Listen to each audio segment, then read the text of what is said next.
Hello friends, Richard the Warlock here. You'll have to excuse me, I sound a little bit groggy because I had a sleeping tablet last night and yeah, it wasn't one of those really strong ones where you feel like spaced out afterwards, but still left me a little bit groggy. Right, so today's Tarot 101 card is the Death card. Okay, now the Death card is my second favourite card. It actually means rebirth. Now, the reason why I've gone for the Death card today is because I was originally going to do a video just solely based on authenticity, but I've just done a light side collective reading for my subscribers, and this came out as the outcome card, and it kind of triggered to me that this card is about authenticity. So let's just go through the card first off. So Death is actually a positive card. Okay, it means rebirth. It's about shedding old skin, leaving behind what no longer serves us, and stepping into our true authentic self. Now, for me, just over a year ago, when I lost my wife, I had a Death card moment. Now, don't panic. I didn't do a tarot reading at the time.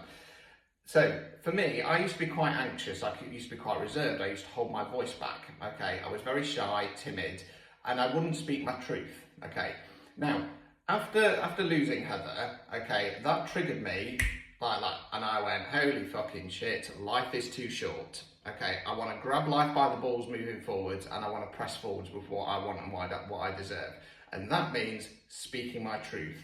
That means being my true, authentic self, okay?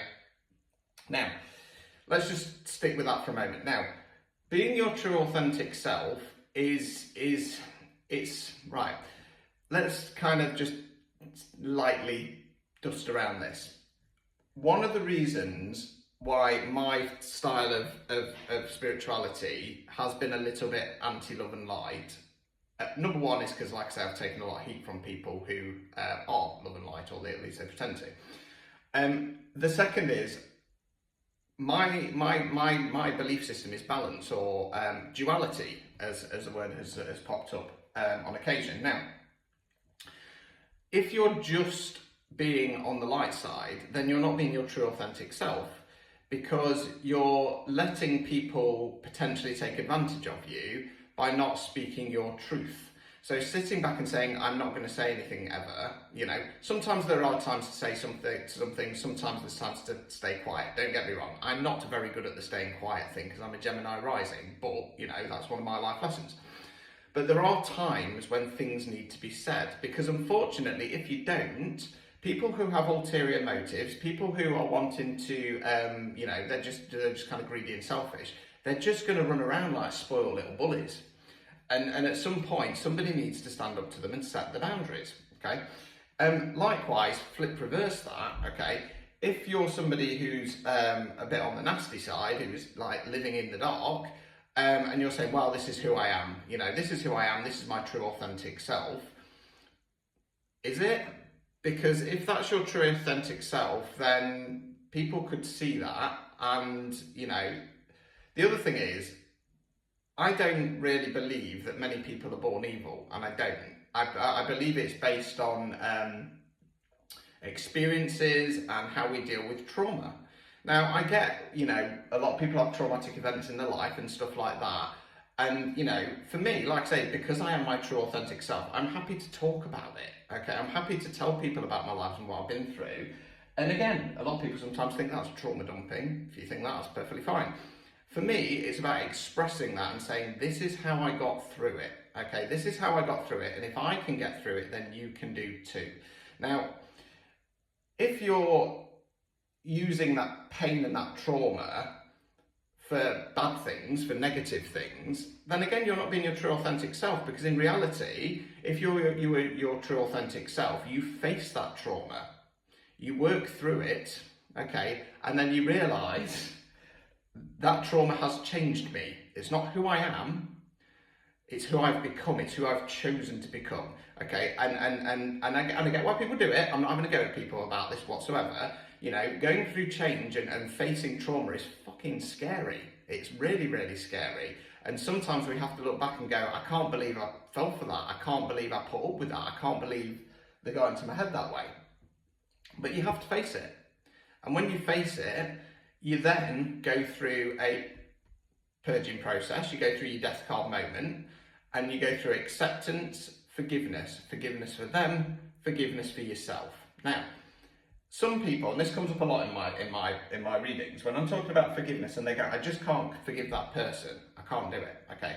And what I say to these people is that, you know, if, for example, you've dealt with a narcissist, okay? Now, you get two types of narcissists. You get clinical narcissists, which are rare, let's face it. And then you get people who have become narcissists due to trauma, okay? Now, either way, you need to forgive that person. Because if they were born that way, there's nothing they can do about it. You know, it's not nice for the people they impact, but there's nothing they can do about it.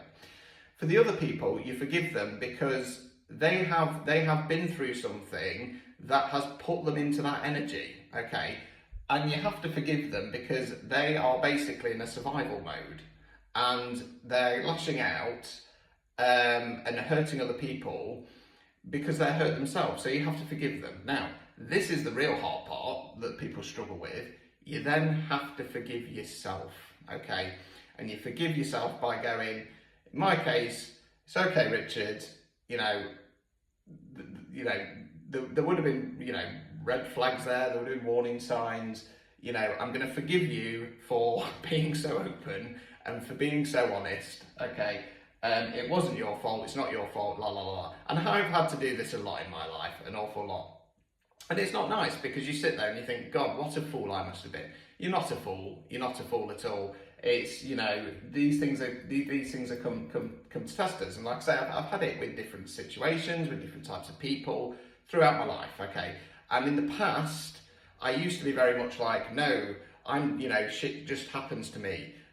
You know, this is my life now, blah, blah, blah. And since I've grown, adapted and evolved and my spirituality has evolved and stuff like that, I've realised it's not, you know, of course I make mistakes, everybody makes mistakes. But it's about owning that. It's about owning that, apologising if you've hurt people along the way, trying to rectify it, and then moving forwards, okay? You can ask people to forgive you and, you know, sometimes they will, sometimes they won't. But as soon as you've done that, you've done as much as you can do. So yeah, the death card is actually a very positive card. Now, in the upright position, for me, it's normally that something happens out of our control, but it allows you to release that. Okay, so like I said, in my case, it was completely out of my control. Somebody got cancer and died. But it allowed me, out of something quite traumatic and devastating, to step into my authenticity. Now, when it's in the reverse position, we have two choices, okay? We either self-activate it and go, do you know what? I watched that video by Richard and he's right, you know what I mean, he's right. I need to be my true authentic self. Or you resist it. Now, much like in life, death comes to us all. But in tarot terms, we can have a choice to resist it. Problem is, that'd be a waste.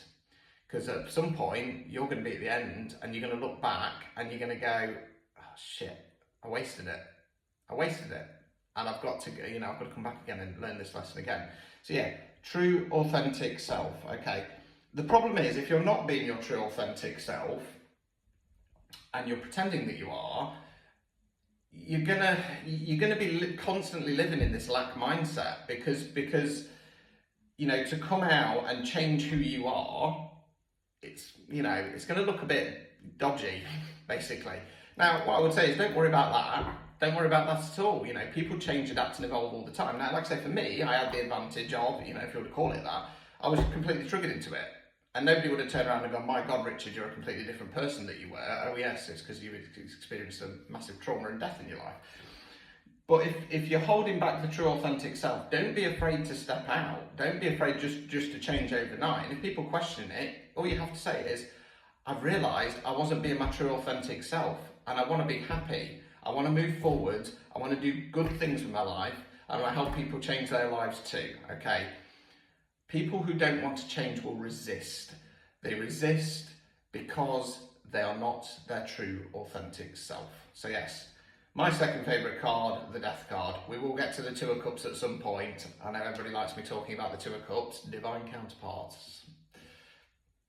At some point, I'm not doing it yet. Anyway, ta-ta for now.